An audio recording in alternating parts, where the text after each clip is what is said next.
All right, Brutettes, Snake Bitters, we're back.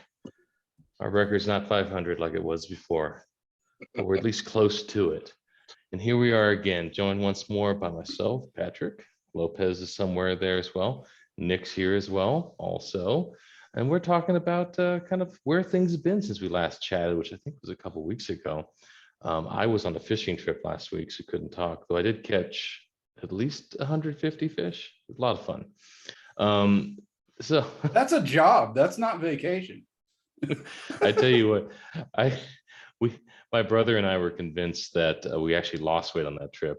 There was one time where it was raining and hailing on this lake up in Canada, but the pike just kept hitting. I think in a 20-minute span, we caught 80 pike. Good Lord. That's work. Oh, it was. I mean, it You're was all not catch fishing and right. release. It was all catch and release, Ben. But our arms were tired. We were tired. We just like literally just passed out after that. We were so exhausted. It was a ton of fun though. Anyhow, we'll talk more about fishing later. For now, though, the Diamondbacks are weird.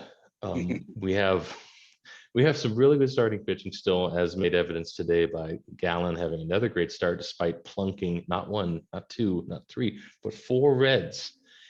He plunked four Reds in this game, still managed to, I mean, really throw a great game. And it's just kind of this baffling team right now where our pitching's pretty dang good. I think we're just at four, I think, overall for our entire pitching lineup, if I remember the ESPN stat thing correctly, which is fine.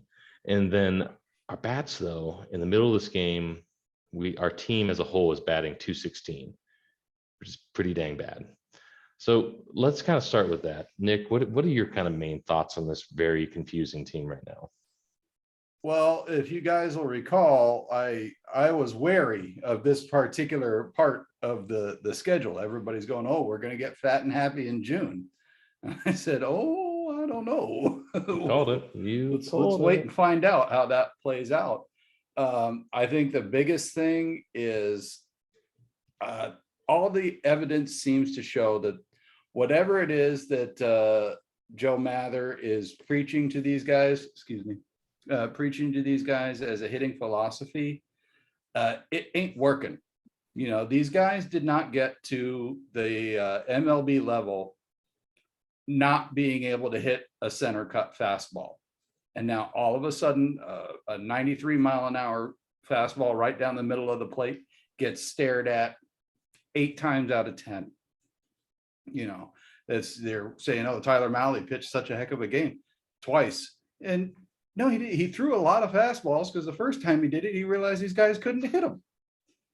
So I refuse to believe these guys went through little league, some college sometimes, you know, high school, club ball, minor leagues, all that to get to the major league level and not be able to hit a fastball. Something is going on with their pitch recognition. I don't know what it is that he's got them looking for, but apparently it's excluding everything else to the point of a 90-mile-an-hour down the middle of the plate is going to get stared at. And that's our problem. Yeah, it is confounding. I mean, outside of, you know, say Varsho showing up like every other night, Marte's gotten pretty solid. It's like it's completely hit or miss, no pun intended, from night to night.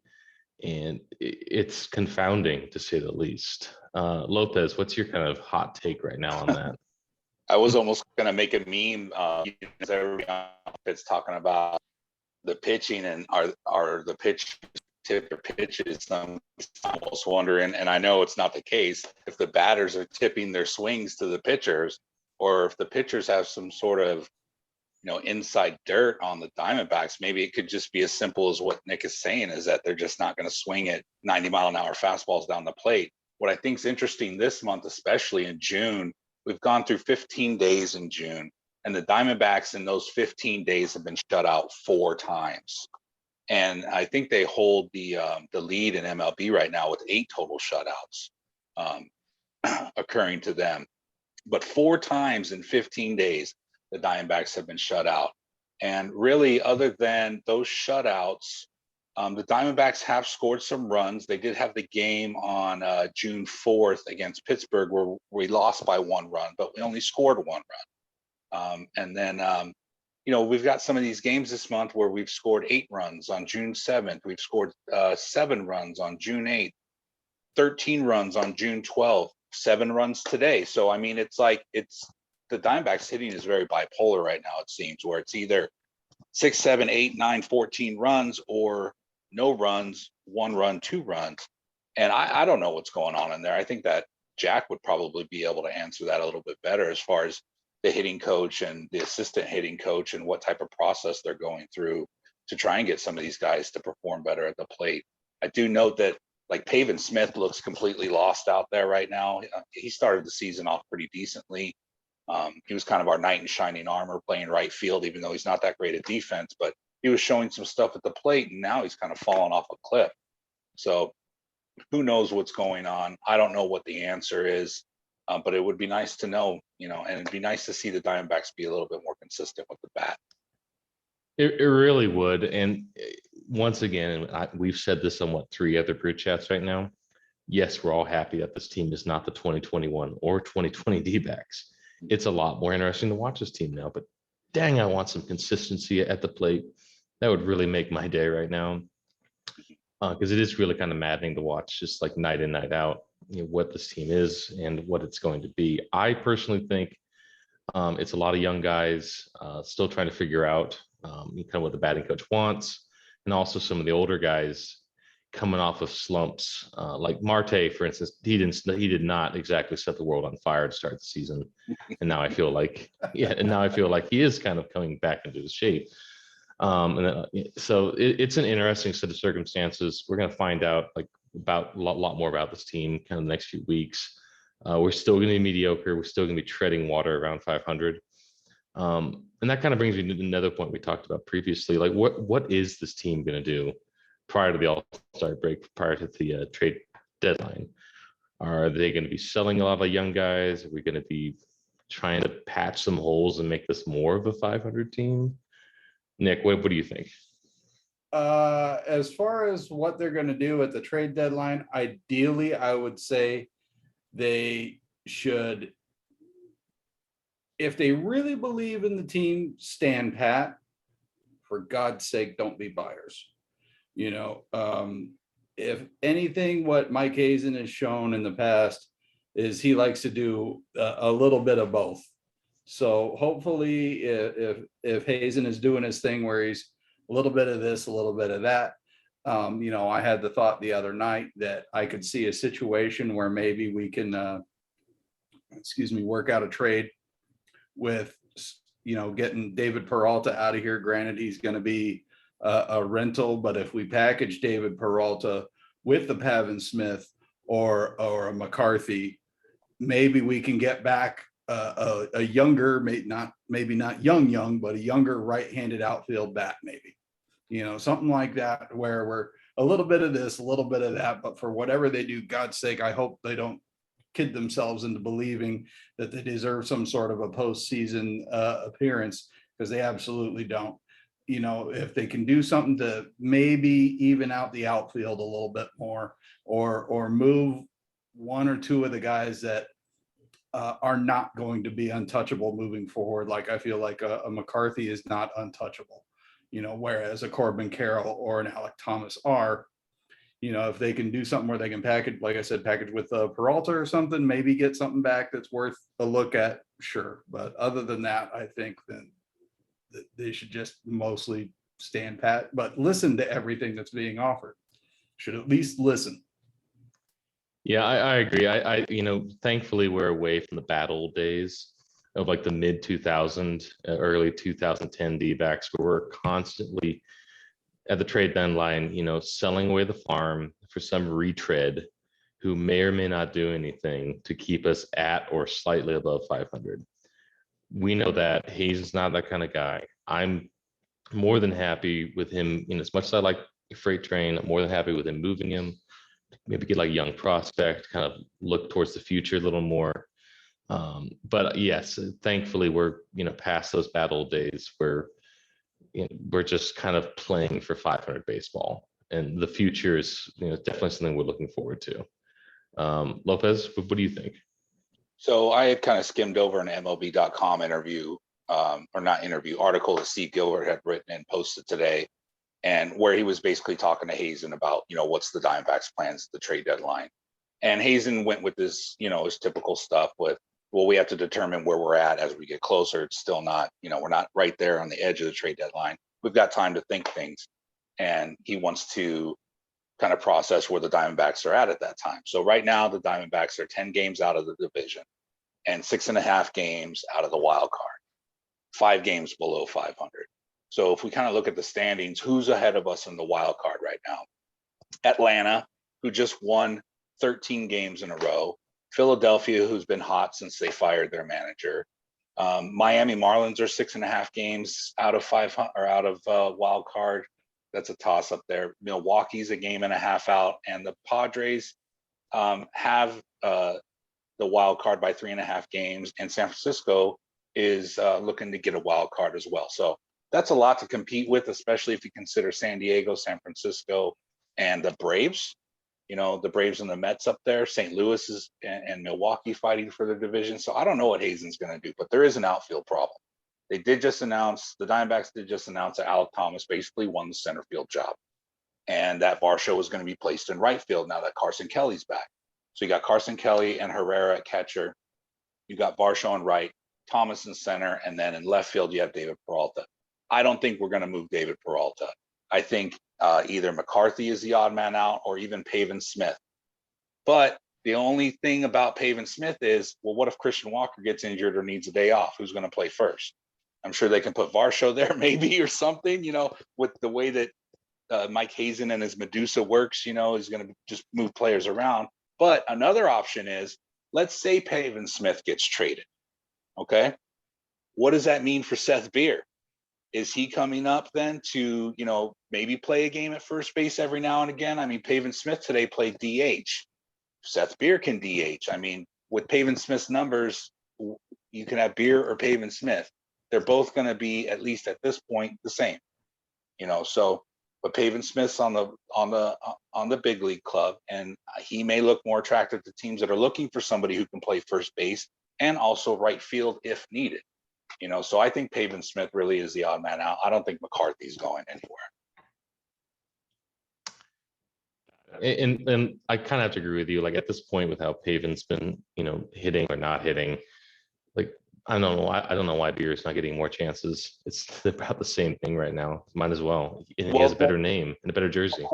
Corey and Hazen gave Beer. I want to say he was on the team. He got the game-winning home run at opening day, and then after that, he fell off a cliff. But he was DHing and playing almost every day for like 3 weeks after that. 2-3 weeks after that. They gave him a pretty long leash to not perform, and I think Pavin Smith's leash is going to get clipped soon. Maybe they send Pavin Smith down and they bring Beer up. Just to see what happens, but. I don't think McCarthy's going anywhere. The catching situation is good. Rojas is basically the third baseman. Diamondbacks just DFA Drew Ellis. Geraldo Perdomo is kicking ass at shortstop.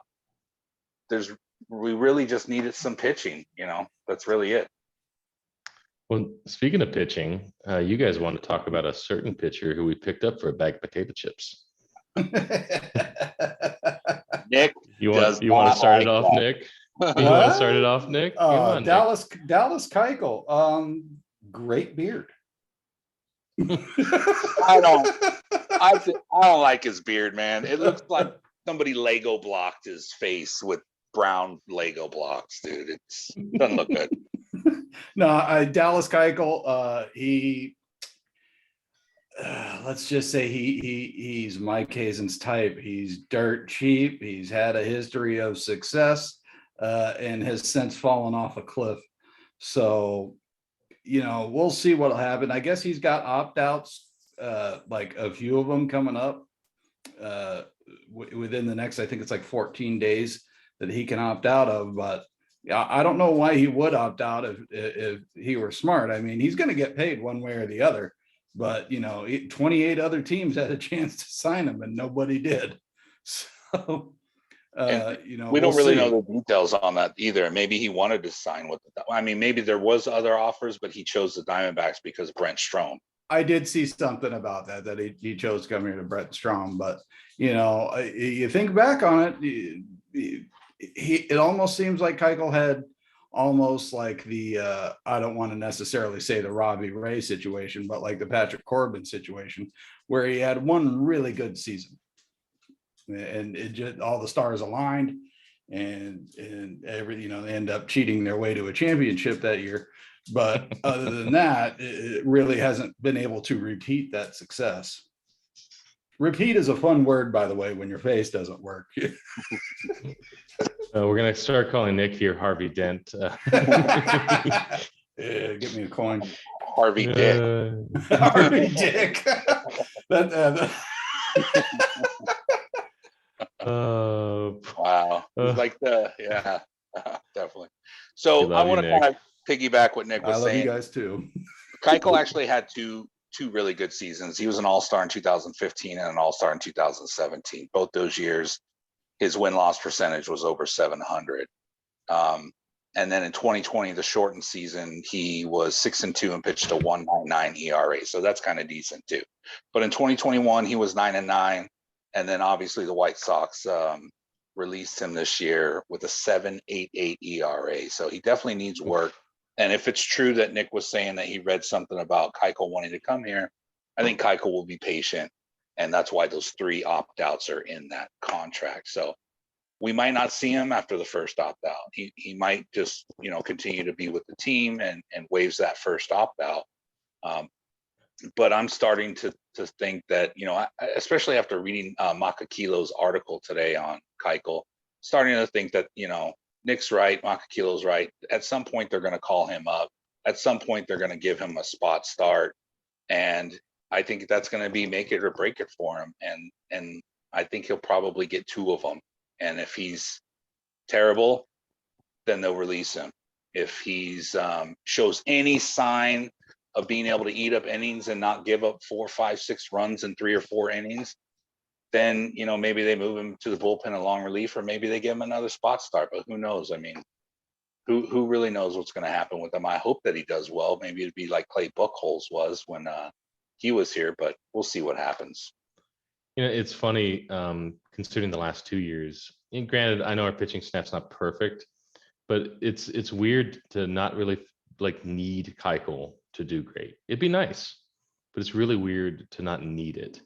It's funny, just we actually need our bats to show up more than our pitching staff does, even though I know you love Melanson Lopez. It's just, I mean, all of you have to admit, like our pitching staff overall is not as bad as it was. And I know we talked about last time, maybe, you know, maybe most of it has to do with Strom, or just maybe we're going back to the medium, and we're not, and our staff is not as bad as we thought it was. So, you know, and on that note, I know you brought up earlier, kind of, you know, what are you guys' thoughts on Gallen? Like, is he our true ace right now? Is he an ace? Well, today, what was it? He sat down. What, did Nick just fall? No, you got a camera. I didn't see it until I heard the noise sound like somebody broke glass. But I think, what was it, Gallen today? So he did hit 4 batters in 1.1 innings, which is a record for the Diamondbacks. Four batters hit in 8 batters total. He Yeah, hit 50% of the batters he saw. which is a record. But then after that, I think he shut down 16 straight in a row, or 16 consecutive were sat down in a row after that. It's either 15 or 16, which is another record for the Diamondbacks. So, I mean, whatever happened, even Mark Grace was talking about it after the game, about how, you know, Strom pulled Gallen aside and said something to him, and Gallen listened, and it worked. So is he an ace? I think so. Is he the best starter on the team? I think so. If we're in a 1-game wild card situation, I'm going with Gallen. I think today proved that, along with some of his past starts. So I mean, he's great. He's great. We got to keep him rolling and keep him confident. I'll go one step further. I don't think we've seen the best of him yet. I think he has a lot of room to grow still. I think he has a lot of maturity. He's still a pretty young kid too. So I'm cautiously optimistic. We may just be seeing kind of the dawn of like his career here. I hope so. I really do. We were saying kind of the same thing about a certain Robbie Ray once upon a time, but hopefully that doesn't come to pass here. But yeah, it's definitely nice to be able to say that, or at least to think it. What do you think there, Nick? Is Gallon an ace? I go back to, I think it was James Atwood wrote an article a couple of years back, kind of defining, an ace, top of the rotation arm. And I think those guys are pretty rare. Do I think Gallon is an ace? No. Do I think he's our ace, our best pitcher on the team? Yeah. I think that I kind of agree with you that we've not yet seen the best of Gallon. I think he's reaching a point in his career right now where the rest of the league is on to him. They know what he's about, and he's doing a nice job of adjusting. He's maybe adjusting a little bit too much like he was earlier in the game today, adjusting about 3 inches inside too much.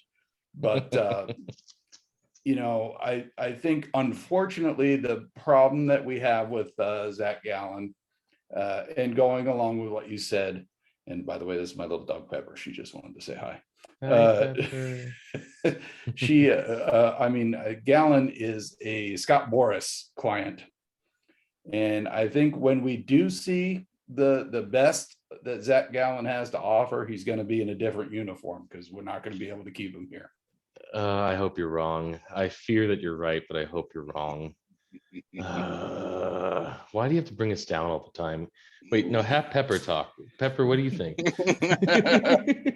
Hey, Pepper, they're wanting to know what your opinion is.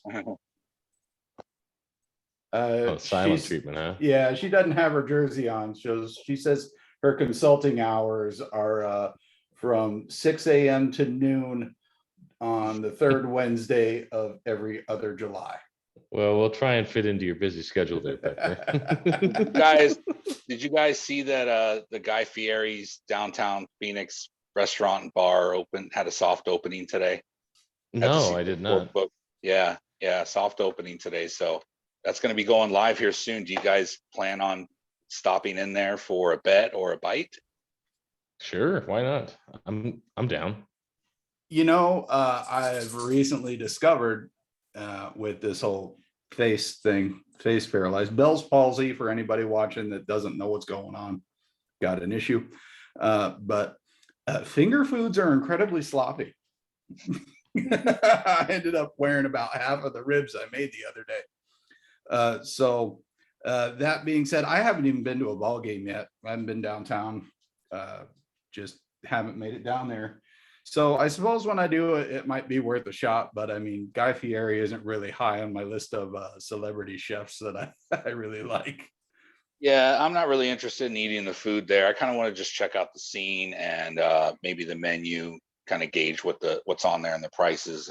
But I definitely want to go down there and check out the sports book. I think that'll be fun. Yeah, I think I'm gonna stay away from the gambling thing because, again, alcoholic, all that. I have an addictive personality, and I know just enough about baseball to get myself in trouble. Well, Patrick's pretty good at the betting, so maybe he'll win something for you. The only time I've been around him, he had money on the game. He lost it. I actually ended up winning that bet or getting my money back. Something happened with that parlay I made where they couldn't honor it, so I got the $50 back.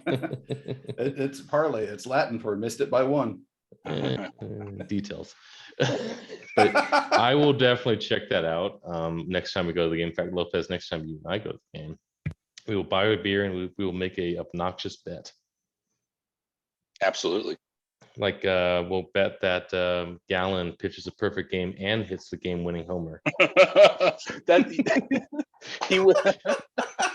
So you just lost. You already lost. He could pinch hit. Yeah, think of the payout. It could happen. It just won't happen. And besides, hasn't Torrey or swapped out our DH in a couple of games recently where he's making player swaps and all of a sudden lost the DH? Yeah, that was some curious mistakes that happened. I think I think Tori's getting used to that still. At least he's not Tony La Russa walking Trey. Well, who was it? Trey Turner. Trey Turner on 2 strikes, and then Oh, Max that's right. Muncy came up and hit a home run, and everybody in Chicago's calling for La Russa's head. They're done with him. Well, they should have figured it out. He's as old as the mountains right now. He remembers playing baseball in the 1900s. He's too old for this game right now. He was the 26th man on the Black Sox. Yeah. Everyone knows it too. Oh my gosh. Anyhow, so kind of getting things kind of rounded up. I'm losing my words right now. Winding things up. Do you guys have any closing? Oh, actually, let's make it fun. I just got off a fishing trip, so I had my kind of fun vacation. Do you guys have any fun vacations coming up that you're looking forward to? Nick? I'm kind of on a not fun vacation right now. All right. All right. Nick's Nick, I on want a you to planted vacation. I want you to pretend, Nick, that you are able to have a fun vacation. What would you do? If I was able to have a vacation, now, I'm not really big on traveling. I was thinking about it earlier. You were talking about you're going to Arkansas here soon too. You've been on more vacations in the last 2 weeks than I have in the past 5 years. Yeah. I don't Sorry. go anywhere. I don't travel. Sorry. If I did, the last time I went somewhere though, I went up to go visit my sister. She lives up in Pittsburgh, and watched the Diamondbacks play the Pirates up there. And I would go back up there, man. Honestly, PNC needs to be a bucket list destination for any baseball fan. It's absolutely stunning. The camera work does not do it justice. Like, you're sitting there and you're looking at the downtown view, I guess, and it doesn't look real. It looks like it's painted on. P words are very difficult. It looks like it's a painting just hanging there. It doesn't look real. It's a great city, a lot of good food, great beer when I was still drinking. Just a fun town. I believe it. I definitely believe that. All right, Lopez, what about you? Shit, have man. any? Yeah, I don't have any vacation plans yet, but I mean, with the way that like gas prices are and the price of everything else right now, I'd be happy just to stay at home for like a week and just chill, kind of catch up on some TV, watch a lot of baseball games, maybe go down to the ballpark. That's a staycation. So yeah, that's what I would like to do. Okay. Yeah, I watched all of Yellowstone. It was great. There you go. You guys see, you're having fun. I'm coming over to Nick's house on my staycation. Sit on the sofa and watch I'll great. make you cut the together. grass first, and then you can hang out. No, because I'll be on vacation. Oh, I love you guys so much. Well, to those of you listening and or watching, remember, you don't have to go somewhere beyond vacation. You just need a place to be, a streaming service to binge watch something. And if you do drink, a 30 rack of beer. Vacation is a state of mind. Yeah. So, grab your favorite joint or your favorite beer and have some fun. So until then, folks, tune into us next time, which we're hoping to have some guest speakers here next week, so to make it a little more enlightening. So until then, have fun, stay strong, stay cool, keep watching those Diamondbacks, and pray to the dark gods that they start hitting. Well, maybe not the dark gods, but take it easy. Somebody's got.